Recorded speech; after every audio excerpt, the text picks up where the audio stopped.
Pada suatu hari, Syekh Abdul Qadir Al-Jailani, seorang ulama besar yang dikenal dengan kearifan dan kebijaksanaannya, sedang duduk di masjid dikelilingi oleh murid-muridnya. Seorang pemuda yang terlihat gelisah dan penuh kebingungan datang mendekatinya.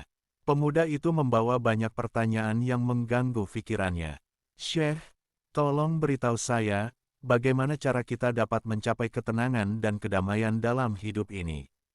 Tanya pemuda itu dengan penuh harap. Syekh Abdul Qadir tersenyum bijak. Ia meminta pemuda itu duduk di sampingnya, lalu dengan suara lembut namun penuh makna, ia mulai bercerita. "Anakku, pernahkah kamu melihat air sungai yang mengalir deras?" Tanya sang syekh. Pemuda itu mengangguk. "Ya, syekh, saya pernah melihatnya." "Baik," lanjut Syekh Abdul Qadir. "Coba bayangkan dirimu sebagai air sungai tersebut. Ketika air mengalir dengan deras, ia melewati banyak rintangan seperti batu dan kayu, namun tetap saja ia terus mengalir.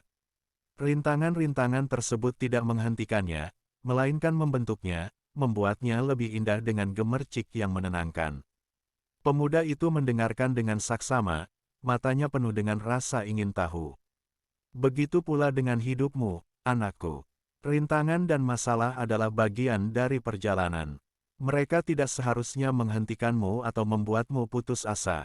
Justru, mereka ada untuk membentukmu menjadi pribadi yang lebih kuat dan lebih bijak," kata Syekh Abdul Qadir dengan penuh kebijaksanaan. Pemuda itu mulai memahami maksud gurunya. "Jadi, Syekh, bagaimana saya dapat menghadapi rintangan-rintangan tersebut dengan hati yang tenang?" Syekh Abdul Qadir tersenyum. "Kuncinya adalah ikhlas dan tawakal.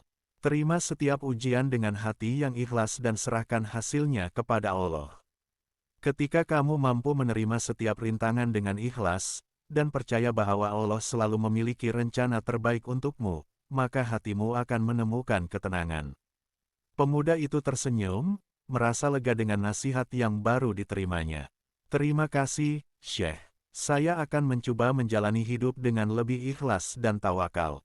Syekh Abdul Qadir mengangguk dan menepuk bahu pemuda itu. "Ingatlah selalu, anakku, bahwa Allah tidak membebani seseorang melainkan sesuai dengan kesanggupannya. Ujian adalah cara Allah untuk mendekatkanmu kepadanya dan menjadikanmu lebih baik." Dengan hati yang lebih ringan dan penuh semangat, pemuda itu meninggalkan masjid, siap menghadapi hidup dengan cara yang baru. Sementara itu, Syekh Abdul Qadir Al-Jailani tersenyum, merasa bahagia melihat salah satu muridnya mulai memahami makna kehidupan.